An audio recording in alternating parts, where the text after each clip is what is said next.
Okay. ఇగో ఇది కూడా చూడండి ఒకసారి. నేను సాగు చేయను, నేను కౌలుకి ఇస్తాను. అప్పుడు కౌలుదారుకి ఇస్తారా, నాకు ఇస్తారా?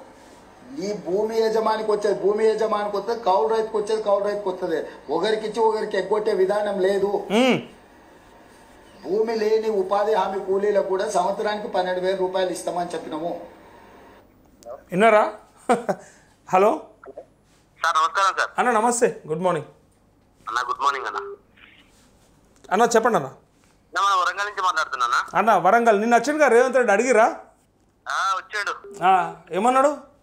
ఏముందన్న, ఆడోళ్ళకి బస్సులు ఇచ్చినా రుణాలు ఇస్తున్నా, అది ఇస్తున్నా, ఇది ఇస్తున్నా అంటాడు. అన్ని ఇస్తున్నా అని చెప్తుండు. మరి మనకు కనబడతలేదు, ఏం పాడు మనదేనా మిస్టేక్?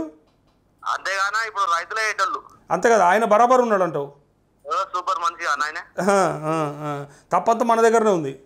అంతే మరి అన్న. ఇప్పుడు వేరే వాళ్ళు ఏదైనా యూనియన్ వాళ్ళ ఏదైనా కంపెనీ అయితేనేమో కార్మికులు అంతా ఒకటై ఏదో సమ్మె చేస్తారు. కంపెనీ ఒక్కటి కాదు, ఏ వర్గమైనా చేయొచ్చు. ఉద్యోగస్తులు చేయొచ్చు, కార్మికులు చేయొచ్చు, అందరు చేయొచ్చు, కానీ రైతులు మాత్రం చేయొద్దు. విద్యార్థులు చేస్తారు, నిరుద్యోగులు చేస్తారు, అందరికి అన్నిటి ఉంటాయి, బరాబర్ ఉంటాయి. సార్ నాకు ఒక డౌట్ సార్. అన్నా, ఈ సబ్ కమిటీ అంటే వేరే దేశ పనులు ఉంటారా సార్ అన్న? ఒకటి పాకిస్తాన్ ఉన్ని, ఒకటి ఆఫ్ఘనిస్తాన్ ఉన్ని, ఒక ఐర్లాండ్ అట్లా ఉంటారా సార్? సింగపూర్ ఉన్న కొన్ని ఇట్లా పక్క దేశాలకి వెళ్ళి లెంకలాడతారు. చైనాకి వెళ్ళి కొన్ని, జర్మన్లకి వెళ్ళి కొన్ని. వాళ్ళందరినీ వేసి ఏం చేస్తారంటే కూర్చోబెట్టి ఈ సబ్ కమిటీలో ఏదైనా ఒక విషయం తేల్చుండ్రి, అప్పుడు చెప్పుండ్రి అంటే ఇక వాళ్ళ దేశంలోకి వెళ్ళి వచ్చి ఈడ లెంకి ఈడ చూసి వెతికి తిరిగి అన్ని చూసి రిపోర్ట్ ఇచ్చే వరకు టైం పట్టదా? మరి పక్క దేశం మనకి ఇచ్చే. అవును సార్. పాకిస్తాన్ తెలంగాణకి ఇయ్యాలా వద్దని ఆలోచిస్తున్నాడు. అట్లా నేను అందుకే చెప్తున్నా, ఆఫ్ఘనిస్తాన్ నుంచి మొదలు పెడితే అన్ని దేశాలకి వెళ్ళి వచ్చిర్రు అన్నట్టు సబ్ కమిటీలకి. దేశాల వాళ్ళు ఉన్నారో ఇంకా ఖండాల నుంచి వచ్చిన వాళ్ళు కూడా ఉన్నారు. అందుకే రిపోర్ట్ చేయడానికి లేట్ అవుతుంది అన్న. చెప్పని కన్నా కొంచెం సిగ్గుండాలన్న. మనం ఎక్కడన్నా 10,000 లక్ష రూపాయలు అప్పు తెచ్చుకుంటే 2 సార్లు 3 సార్లు 4వ సారి ఇంటికి వస్తే మంచి సిగ్గుతో వస్తాం. అప్పిస్తాడు ఎప్పుడు చేస్తామండి, వస్తామండి, చేస్తామండి, వస్తుంది, త్వరలో వస్తుంది. కోడిగుడ్లు మూట పెట్టుకుని ఈగలిగుతురేమన్నా ఇల్లన్నా. ఇక ఎంతసేపు ఉంటుంది చెప్పు? సబ్ కమిటీ ఎంతసేపు కూర్చోవచ్చు, ఎంతసేపు చర్చించవచ్చు, ఎన్నిసార్లు మీటింగ్ పెట్టుకోవచ్చు?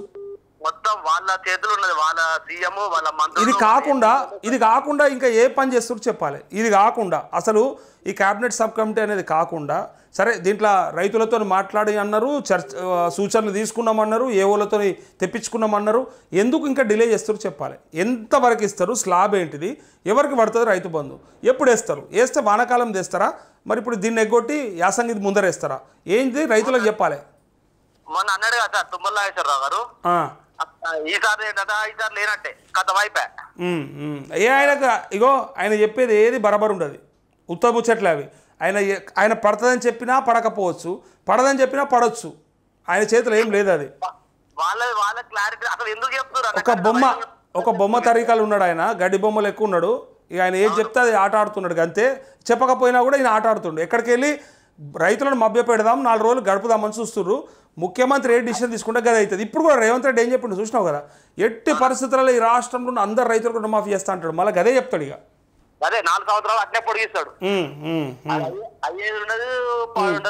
కానీ కదా ఎంత పొడిగిస్తారో పొడిగించుకొని మనతోనే ఏమవుతుందో మనం చేద్దాం. ఏముందన్నా ఇప్పుడు జనవరిలో స్థానిక ఎలక్షన్లు అంటుండే కదా, అప్పుడేదో తెలుస్తుంది ఖచ్చితంగా తెలుస్తా. అందుకే అంటున్నా, వాళ్ళ చేతిలో వాళ్ళకి అస్త్రాలు ఉంటే మన చేతిలో మన అస్త్రాలు ఉంటాయి కదా. ఉంటాయి అంటే ఇప్పుడు రైతులు ఏం చేయలేరు మమ్మల్ని అనేది తీరతోటే ఉన్నారు. అంతా ఉత్తమ చట మస్తున్నారు రైతులు, ఇట్లా ఉడుకుతున్నారు లోపల. బిడ్డ మీరు సగం మందికి వేసి సగం మందికి ఎగబెట్టిరు, రైతు బంధు మొత్తానికి వేయలేదు. అసలు రుణమాఫీ చేసిన రైతులు కూడా కాంగ్రెస్కే వేయరు సార్ ఓటు. ఎప్పుడు స్థానిక సంస్థలలో రుణమాఫీ అవుతుంది చూడు, అయిన వాళ్ళంతా కేసీఆర్ వాళ్ళేనట.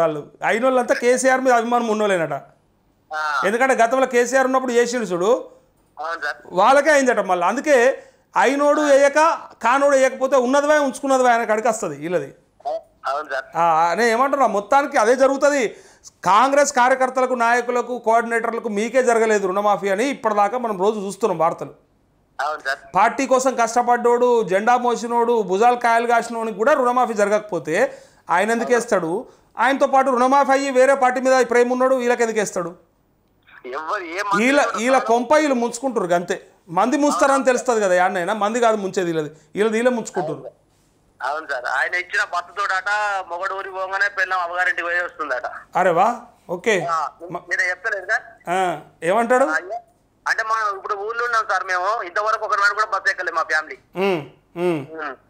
ఎందుకు పోతాం సార్, మేము ఊళ్ళో కూలి పని చేసుకుంటున్నాం, వ్యవసాయం చేసుకుంటున్నాం. అట్లా కాదు, ఈ బస్సులలో తిరుగుడే పని అయింది ఆడోళ్ళకి. ఇక నిన్న చెప్తాడా అవగారింటికి పోతుండు, గుళ్ళలా పోతురు, గోపురాలా పోతున్నా అంటుండు. కానీ మరి రైతు బంధు ఏమైంది, రైతు భరోసా ఏది, రుణమాఫీ ఏదని ఏమన్నా క్లారిటీ ఉందా సార్ ఆయనకు? అసలు ఇంకోటి తెలుసా, ఈ ఆడోళ్ళని ఇప్పుడు మహిళల్ని నేనేమి అనట్లేదు, కానీ అవగారింటికి పోయించినప్పుడల్లా ఏదో లొల్లి అవుతుంది ఇంట్లో, అదో పంచాది. ఆ 4 నెలలకోసారి పోయేస్తే ఏం కాదు, కానీ గడికోసారి పోయేస్తే గడుకో ముచ్చట ఉంటుంది. ఇక అక్కడిది ఇక్కడ అక్కడ ఏదో లొల్లి అవుతుంది. అది ఏదో అవుతుంది. నేను అదే చెప్తున్నా కదా, ఈయన 4 నెలలకు పోతే ప్రేమలు ఉంటాయి, బాగుంటుంది, మళ్ళీ సంతోషంగా పోతారు వస్తారు. గడికి కనబడితే వాళ్ళకి విలువ తక్కువ, వీళ్ళకి విలువ తక్కువ. పోయినాక ఉన్న విలువ మొగని విలువ తీస్తారు ఇద్దరు కలిసి ఆడ.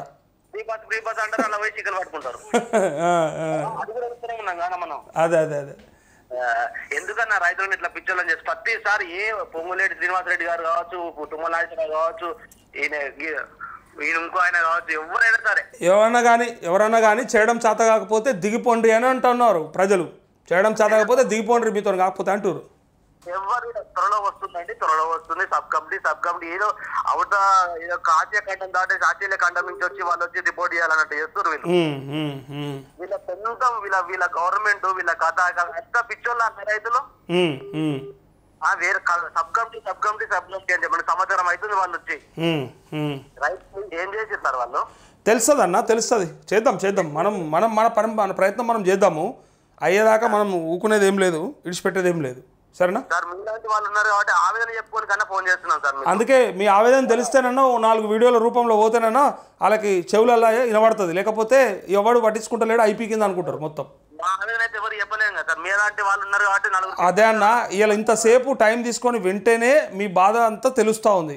మీ బాధ తెలిస్తేనే ఇవాళ రాష్ట్రంలో ఉన్న ప్రజలంతా చూస్తారు. రోజుకు 10-15 వేల మంది మన లైవ్ చూస్తారు. ఇంతమంది రైతులకు మన బాధలు తెలుస్తూ ఉన్నాయి. తర్వాత పెట్టిన వీడియోలు లక్షల్లో పోతాయి.